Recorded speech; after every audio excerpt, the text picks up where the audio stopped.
Hey guys, welcome back to the channel. The Ultimate Crew Cab is at the paint shop, so I'm starting another project to keep things rolling in the shop and get something going. Well, that one's at the paint shop and I'm waiting on it to get back. I know in the past on the channel we talked about my 67 short bed, the little green truck, doing something with that, and also my 67 Highboy, maybe doing something with that. I wanted to do something without paint and body and do something quick, a nice fast turnaround, and I didn't listen to any of those things that I was going to do. And we're working on this. So yeah, let's go dig into it.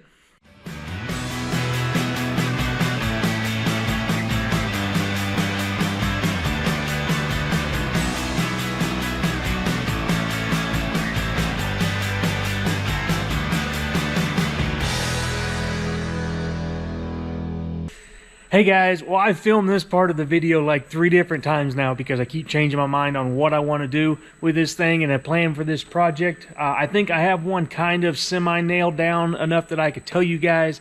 I do know for sure that I want to make it four-wheel drive. I'm going to convert it to four-wheel drive. That's the part I'm kind of wishy-washy on how I'm going to achieve that. There's several different ways to achieve that. I'll probably go over those in this video so you guys can see all the options. That's one of the biggest things I get asked all the time is how to convert a two-wheel drive to a four-wheel drive. How would I do it? My answer is always, well, it depends. You know, it depends on what you start with. Anyway, we'll talk about that more later when I get something more finalized and nailed down on what we're doing with this and kind of why I'm doing it the way I'm doing it.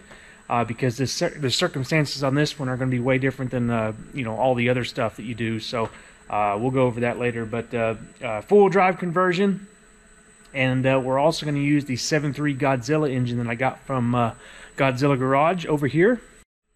So here's that 7.3 engine. I got this quite a while back now, about 6 or so months ago. Got it from Godzilla Garage, and those guys worked with me and got this engine here, and this is supposed to be for a 69 Highboy restoration that I'm doing. I actually started it quite a long time ago on the channel now.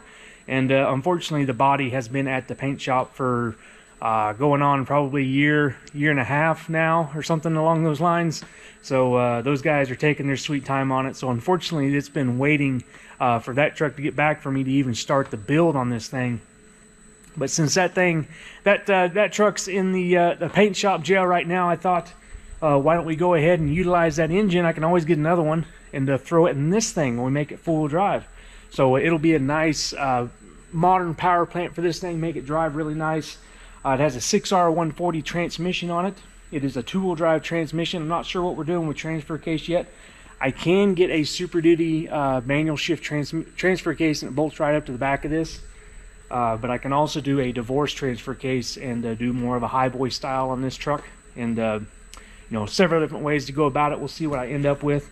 But I'm really excited to do a Godzilla engine right here. And the big thing with this, I have a control pack here from Mars Motorsports, I think is what they call it.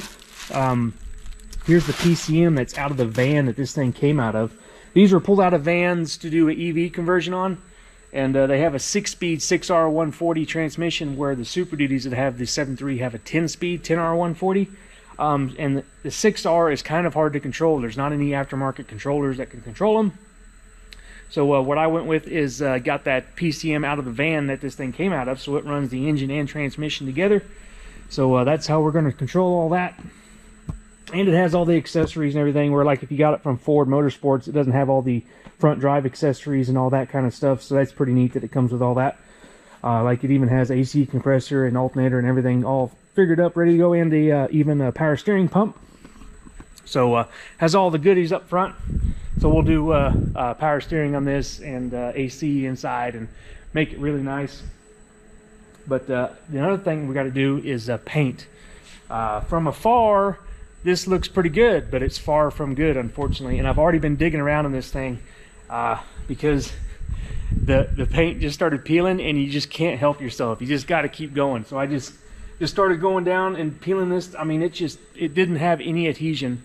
They had some kind of major problem with the paint adhesion on this thing, and it's just coming off in great big chunks. But luckily, I'm not planning on keeping this yellow. I didn't plan on keeping it before I found all this, so that's not a big deal. There's a lot of body work and stuff on this thing that wasn't done very good, and and I would want to redo it anyway. Things like this hood is a late model hood, so it had holes here for the trim that goes on here for the late model stuff, 70 to 72, and you can see they just smeared Bondo all over it. There's pinholes from the Bondo or body fill, and right there they didn't get it all smooth. It's all wavy, and if you can see, like there's some that they just smeared in the holes, so you can tell they didn't fill in the holes. And if you can tell here, it has the wrong hood emblems on it, and they didn't even drill the holes right. They're loose, and they're not. The letters are crooked. You can see how crooked that R is. There's just stuff like that all over this truck that was done incorrectly, and pretty low quality, along with like spray painting the inner fenders and the core support and things of that nature that I want to take care of. So this thing is getting completely blown apart and blasted down to bare metal, and then epoxied, and we'll start on that from there. So we'll get rid of everything and go down to bare metal. Now there were some spots. I believe this truck was rust free. I think once I started tearing the carpet up, I did find a little spot in the floor. It does have flaky rust in it, but most of it is pretty good, and there's a spot right there. There's a spot right there in the floor, so I'll patch that. That won't be a big deal. I'll definitely take that. All the rockers are good. The rocker channels in here are actually just like absolutely perfect, and the galvanized in that. There are a bunch of holes in the dang thing. Like this is from a gas switch, so it had 2 tanks at one time, but there's holes all over the thing from I guess stuff being mounted in here. I don't know what was mounted, but there's a ton of holes I got to fix, which I guess that's better than rust. Also, up here I noticed there was some inconsistencies in the finish right here, and it had the look of a body fill. So I started grinding away just to see what was under there, because I suspected they might be covering something up with that body fill, and I was right. There's just a few little roof holes right there. Unfortunately, the factory likes to pack like a fiberglass insulation right here and seal off this A-pillar for some reason, and that makes these things always rot out here in the corner. So even if you have a good drip rail down here, like chances are it's probably either close or rotted out right here in the corner. So that's the case there, but luckily it's just a little bitty spot right there, so that's not that big of a deal to take care of. And I went down here, you can even see right there where I was scraping. I tried to find more body fill because that's likely holding other rust holes, and I didn't find any. So I think we're good all along here, and I took a camera and looked on the inside up in there in the drip rail, and it's all pretty clean up in here. So I think we're good. You know, just right here, I'll take it all day long. This is not bad for a crew cab. I'm pretty happy with that. So I think we're going to need a hood. We need a passenger side fender. This driver's side fender is pretty good. I'm going to change out the hood. This fender has a big old whammy right here, and this is all body fill right here. There you can see a crack right there where it's cracking. This whole shape right here is all body fill because it's caved in. You can reach up under there and feel the shape where the dent is. It's like caved in right there. So instead of fixing all that, I'm just going to get a new fender since you can get those. And I think there's little bitty spots in the corners of the door. I'll know more once I go digging deeper. But see right there, you can tell that's a little rust hole. So there'll probably be little rust holes in the door. So I want to try to get as much of that taken care of before it goes to the blaster, so that whenever they blast it and prime it, all my repairs have a really good layer of epoxy under them, which it's not a big deal to do it afterwards and grinding the epoxy out and then patching them and putting another layer of epoxy on top of that. But it'll just make me feel better if it's all done before, and I'll probably miss some things, and when it comes back from blasting, it'll show all the rust spots that you missed, which I like, because then you're not missing anything. But I'm going to try to get them all taken care of since there's not much on this thing, and go from there. I'm also going to have them blast and paint the frame, because since this is a crew cab truck, I want to keep the original frame with this when I can. Like on my truck, the Ultimate Crew Cab, the frame on that thing unfortunately was rotten because it had the double frame rail that some of the 3/4 ton crew cabs have, and it bubbled up in between and rusted out the frame. So all along the side was all rusted out and flaked off, so it was no good. So that's why we're doing the frame conversion on that truck. But this one has a really good frame, so I want to keep the frame because the official VIN on these trucks is stamped on the frame. The tag on the door is for warranty purposes only, for what Ford says, and it's not the official VIN. The legal VIN on these trucks is on the frame. So we want to keep that VIN number for this frame. So we're going to keep the frame here and convert the frame, the two-wheel drive frame, to four-wheel drive. So we'll walk you through, guys, all the process and everything I do there.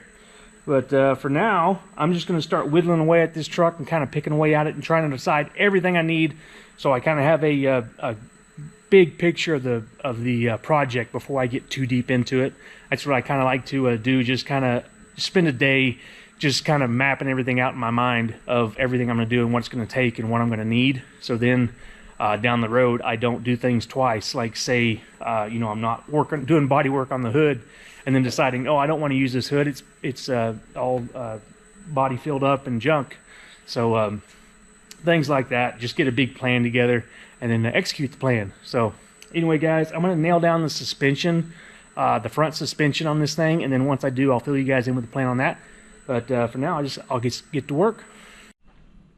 All right, guys, so I spent all day yesterday figuring out a plan for this thing, and mainly the suspension setup, because I wanted to have a game plan tied down or set up before I get too far along in this thing. And like I said earlier in the video, there's several ways to go about a full drive swap on these things. I think that's one of the biggest questions I get on either by Instagram or my YouTube channel or anything. Just guys reaching out and wanting to talk about these trucks is, what's the best way to convert one of these to four-wheel drive? And my answer is always, well, it depends. And my explanation for that is there's multiple different ways to do this, and it changes on what you're starting with. So just for instance, this truck, well, let's say the first way to do it and the most obvious for someone outside of the hobby or the old Ford community would be just chassis swap it. Get a four-wheel drive chassis, put it under the truck, and it's four-wheel drive and good to go. So the reason we're not doing that with this truck, or I'm not doing that with this truck, the reason I'm not doing that with this truck is because of the frame.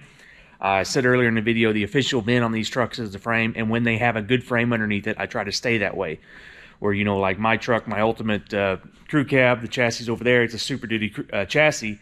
The frame on that truck was rotten and had problems with it, so that's why I went that route with this one. So not doing that with this one, so that's kind of why I say it depends, because it changes on what kind of truck you have. The next option you could do on something like this would be a Highboy recreation or a Highboy clone or something of that nature.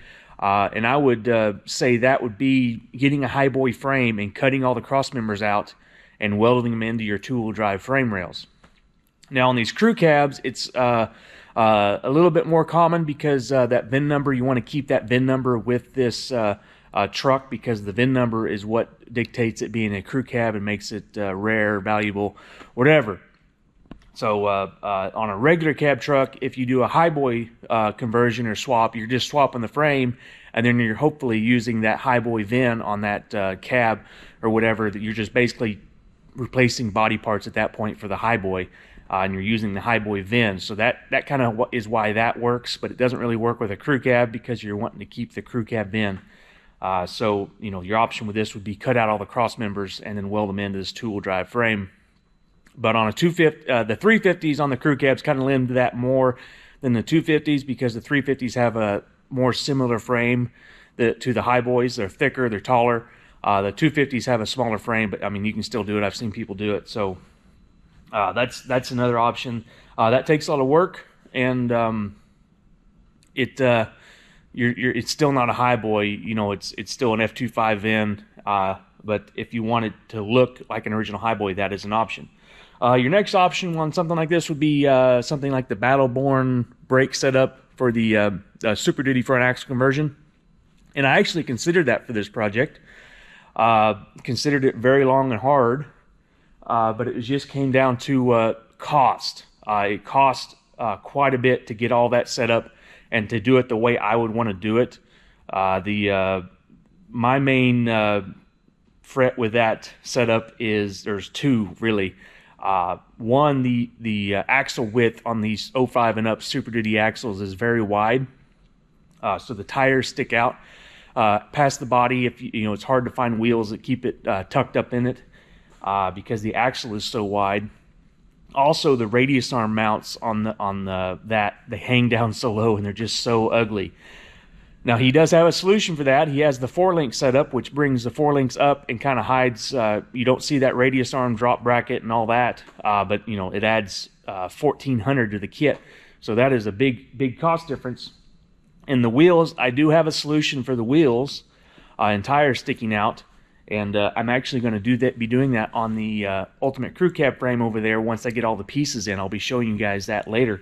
But that itself adds another like $2,800 to the total. So, you know, doing all that with the Super Duty axle, getting it all rebuilt, getting all the kit, getting the wheels and tires that would work with that, and everything, it was like $7,000 before you even start doing the conversion. So it was just a cost thing. You know, it's you know, money doesn't grow on trees, you know, so trying to use my money wisely and you know, not run out before the project is done, kind of a deal. So your next option in my mind is what I landed on for this thing is do a leaf spring swap under the two-wheel drive cross members and everything. So my F26 VIN Highboy truck that I have in the other shop that I actually considered starting on before this one, but decided to start on this one so I can get it done, kind of practice on it more before I start on the Highboy Crew, because I'm going to try to do a really good job on that thing. It has aftermarket front springs on it with an aftermarket front cross member, and a Snowfighter Dana 60 with spring perches welded on, fabricated spring perches for those bigger leaf springs, and all that non-factory stuff under that Highboy chassis. And I want to put that Highboy chassis back to stock just because it's such a rare truck. I think it needs to go back to stock the way it was originally. So I have all that stuff I'm not using that is really good stuff: rebuilt axle, brand new leaf springs, spring perches that are made for those leaf springs, and spring mounts that are made for that leaf spring with a 34-inch frame. I can just take all that off and shove it under here and bolt it all up and weld it up, and away we go. You do run into problems with that, and I will detail that with this build later on when we start doing those things. But the front engine cross member on these two-wheel drives does get in the way unless you're lifting the thing up way high. So we're going to have to do some clearancing, some fitting, and some welding, and we're going to be doing that later. But for now, I'm going to focus on getting this thing, all the rust identified, and try to take care of that as much as I can. And we might be doing engine mount and chassis setup before it goes to the blaster. It kind of depends on my timeline and how that goes, but definitely want to get that set up before we do anything body-wise, because things might change on the frame and in the firewall and stuff like that. But I'm going to get going on, I think I'm going to yank the rear doors off first and start on those, because those need the most work, and we'll go from there. Alright guys, so I'm starting to strip down the rear doors because I have to do repairs on the rear doors. I just thought I might as well start here. The crew cab doors are kind of different. They're a lot different than stripping down a front door.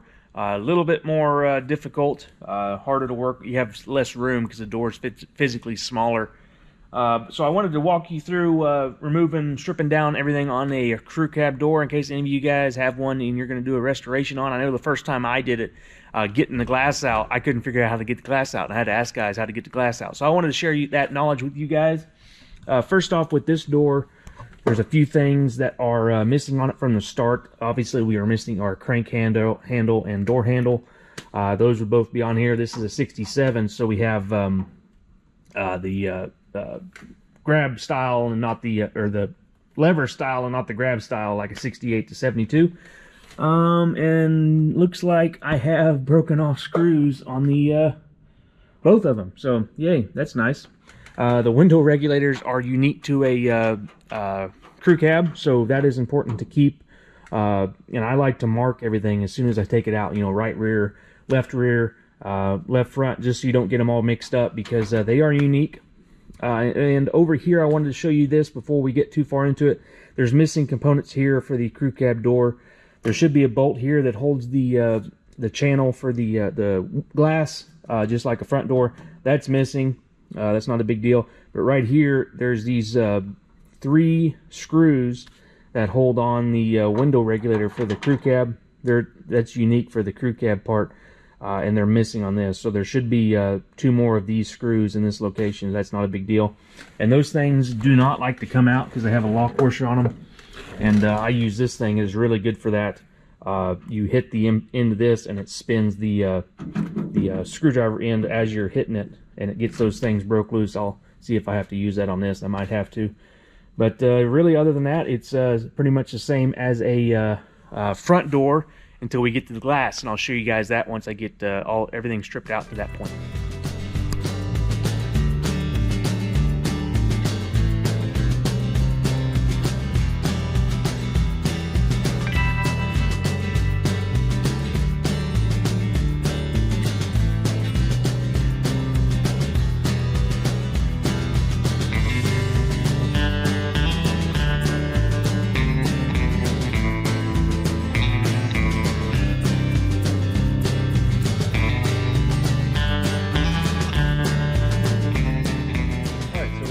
Door panel off, and I got all the door lock, door latch, and window regulator assembly out. It was kind of tricky to get the 67 style door latch out with this bar. It has to go in between the window regulator, and I couldn't get them out separately. I had to take them out together, so that's going to be fun putting it back in when you're assembling the thing with nice fresh paint on it. So that will probably be a time consumer and kind of a trial and error thing. But the window regulator, here's that extra part I was talking about, that piece on the end there that bolts to the end of the door. It looks like somebody homemade it and just cut it out. So that's kind of the way they made these crew cabs. Another spot where they kind of just made it work was right here. You can see all the rough edges from where they cut a door skin or a door frame down from a front door and spliced in this piece here for the short rear doors. But they kind of smoothed this out, but down here it's still left all jagged and stuff. So remnants of that. Same thing with this, where they cut all this out and just made it work for the rear doors. But right here, I think we got to the point where, see that hole down there? I think we got to the point as to why that's there, and that's getting the glass out. I think this glass here is not original. For one, it is well, this one might be okay. Well, I didn't even look before I picked up the camera. On the other side over there, it's dual pane, or it's like 2 pieces of glass laminated like a front windshield, but it's flat glass. I didn't look and see if this one was a Ford window or not, but that one over there didn't have a Ford the car light glass etched into the glass. It didn't have anything etched in the glass, and it was that laminated glass. So I thought, well, maybe someone made some tinted glass to put in this thing, so they had the tinted glass that has the green tint. So whoever put the glass in it cut the holes in the bottom of the doors because they couldn't get the glass out. So what I do to get the glass out of these things is I have to take the felts out of the door. I take these out, so those just pry out. I got to be real careful because it can deform the door there. And then I take this window track out here. There's a bolt here, and there's a screw right there. So you take both of those out, and you can pull it out and twist it, and then it comes out the top here, but you have to take the felts out because it won't fit otherwise. Once you get that out, you can allow the glass to rotate 90 degrees, and then it just comes right out. Sounds easy enough, but it's actually pretty darn tricky. You have to get that glass just right in the right spot to get it twisted out. So I'm going to get on removing that stuff, and then I'll bring you guys in a little closer and let you watch kind of how I get the glass out, because trying to describe it's pretty difficult. So I'll give you guys a good shot of that.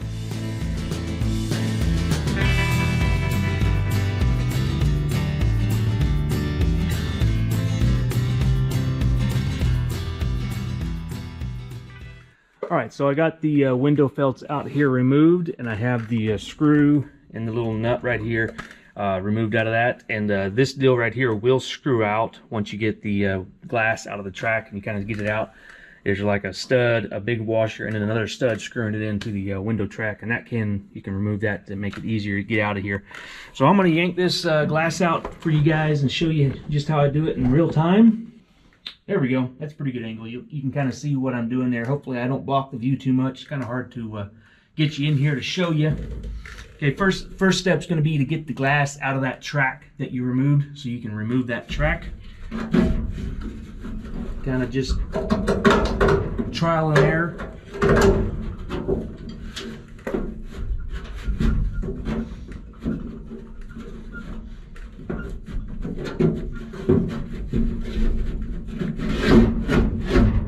There we go, the glass is out of that track. Now, since I have the hole in the bottom of the door, I could just take that glass out the bottom, which is what I think the reason that hole is there. But I'm going to take it out the correct way so you guys can see it. Let's see here, we got this piece is sometimes kind of stuck in there.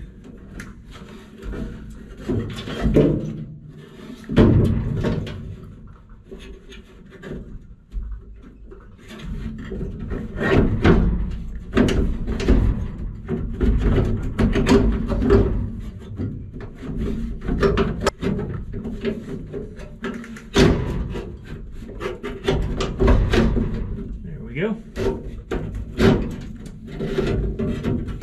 Here's that piece I talked about that you can remove. Sometimes you're a little stuck.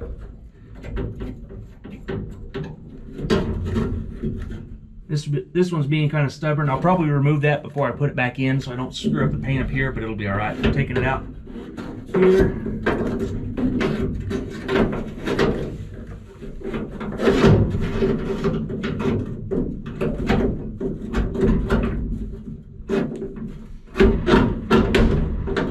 Maybe.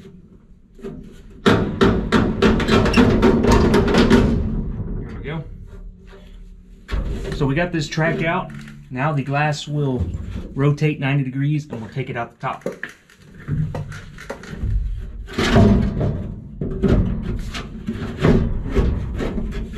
A few moments later.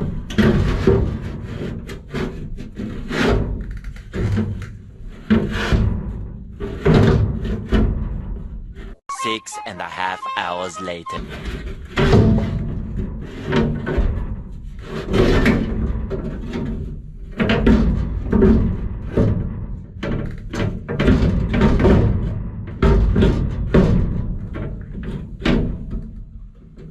Three days later.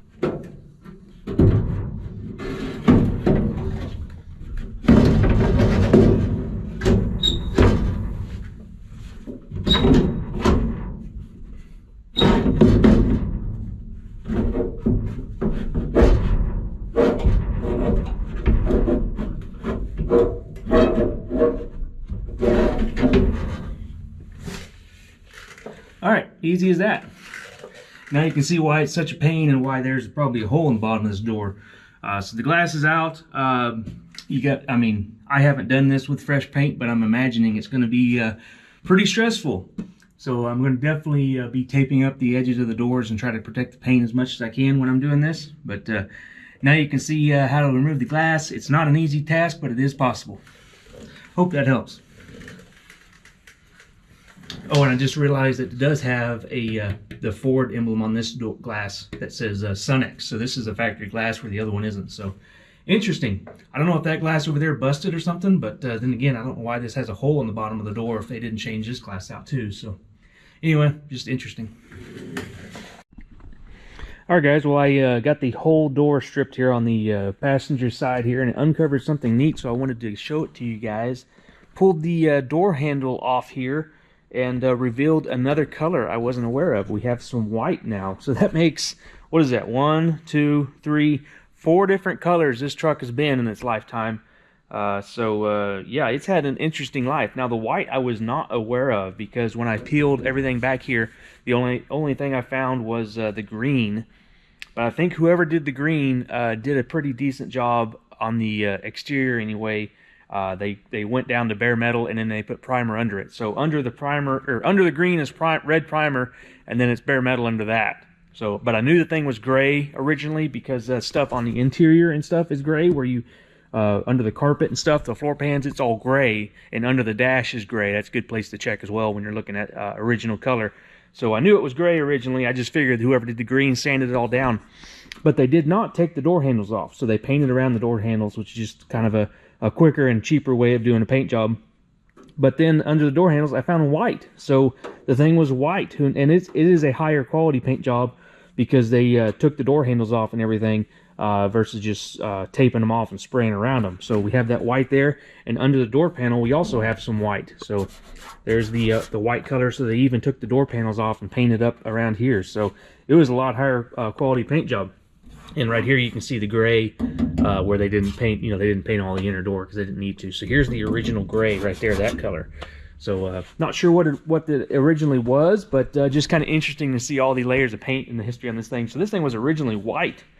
So who knows how far back that history goes, but just interesting there, sharing that little tidbit of history with this truck. All right, guys, we're in here in the storage shop. This is my Highboy crew cab here that I talked about. The reason this one is got pushed behind that 67 is want to do a really good job on this one, and the 67 is kind of just filler in between doing my ultimate crew cab, and I want this one to be my main focus whenever I'm building this thing. So it's getting put on after the ultimate crew cab is done. Hopefully later on this year, probably into the 2024, probably be realistically when I get it done. But this one is next on the list after that, so we do have that to look forward to. This is my 69 Highboy that was originally supposed to have the Godzilla. The body for it is still at the paint shop, so we have this one sitting here waiting for that whenever it gets back from paint, and I'll start on it as well. So lots of stuff in the waiting for time for me to get going on it, and also waiting for stuff to get done by other people. So the reason we're in here is I want to show you the parts I'm planning on using off of this thing. Like I said, it has a fabricated front cross member, different leaf springs. It has a Snow Fighter front axle, but it has different mounts welded on the axles, U-bolt eliminators. That just uses a bolt. And just non-factory stuff, different spring perches, just stuff like that, on this Highboy crew cab, I'm going to want to go back to the factory setup like this one has, the front cross member with the factory style leaf springs, just to make it more OE correct and just a period restoration. There might be a few modifications I do to this thing, but the suspension wise, I want it to be 100% Highboy, because that's what makes this truck special, is it's a real Highboy, so we need to put real stuff back under it.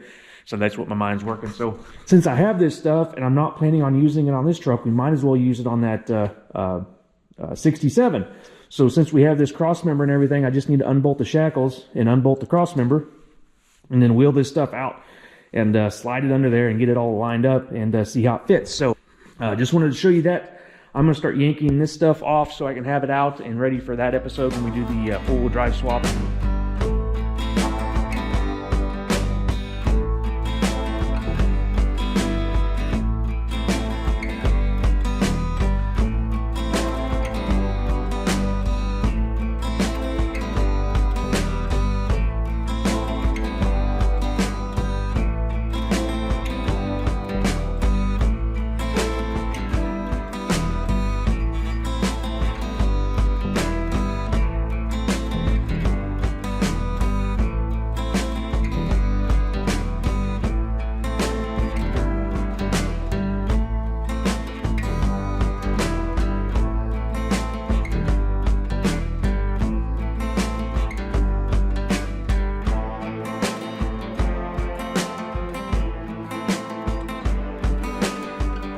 Hey guys, we got the Snow Fighter here in the shop.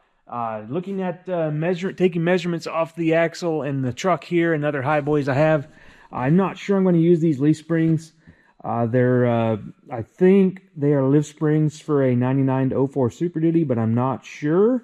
And it might get the truck a little bit higher than I would like. Probably, I think it's going to be about 6 inches higher than a factory Highboy, which I wouldn't mind a little bit of lift over a factory Highboy on this truck, but 6 inches is going to be quite a lot. I don't want to run a great big tall tire, so may not be using these leaf springs, but I'm probably going to fabricate the setup with these leaf springs, and if I need to lower it down, we can either maybe take leaf out of this and see how it does, or I can get some new leaf springs. But these should be pretty direct replacement for a Highboy spring, because they are 3-inch springs, and I think the eyelet is the same. I'll have to double check, but that's the plan for now. I'm not going to use that fabricated cross member that was on that Highboy crew cab chassis. I just didn't like the look of it. It looked too boxy, and you're going to be able to see it under the bumper there, because like a high boy, the cross member is going to be visible, and just that big old flat plate steel cross member just didn't have the look I wanted. So I think I'm going to make my own with some of these replacement high boy cross members I have. I like to keep these in stock for the high boy restorations I do. I bought some spring hangers that I think are going to fit in here nice. I'll probably have to trim them to make them fit into this radius piece right here. But I'll get those welded in, and then we'll weld it or bolt it. I think I'm going to weld it actually on the bottom of the frame there and get the springs mounted up there. I have some butching coming for the shackle side. We'll do something, fabricate something there. And the axle is pretty much going to be installed at that point. I think I am going to notch the cross member for the differential, depending on how high we end up being. The differential is going to hit the engine cross member on the two-wheel drive. So the level I want it to be at, it's going to hit. So I'm going to notch that and box it in. I'll probably have to be doing that. And then next up, it is mounting the engine. I do have some universal engine mounts coming for this thing, so we can get it mounted. I'm going to pretty much just mount it in the factory engine cross member with some removable plates, and it'll have a engine mount that bolts the engine. That's like a universal style. Maybe be a little bit easier to fit in there. But yeah, I'm not going to be doing the rust repair on this cab that it needs right now, basically because I've been doing all that work to the body work to the Ultimate Crew Cab, and I'm kind of tired of it, and I'm ready to get into mechanicking stuff and some fabricating stuff, which is this is. I'm getting real excited about it. So that's what we're going to be doing next on this thing, is mounting the axle and the engine. But we're going to do that on a new episode. So end of this episode, guys, I hope you're enjoying this project and liking this truck. It's going to be a great one. I'm hoping I can get it done fairly quick. But the axle and the engine swap is going to be a great episode. So guys, be looking for that in the future. Subscribe so you don't miss it. Give me a thumbs up if you like this truck. I'll see you guys in the next one. Thanks for watching, guys.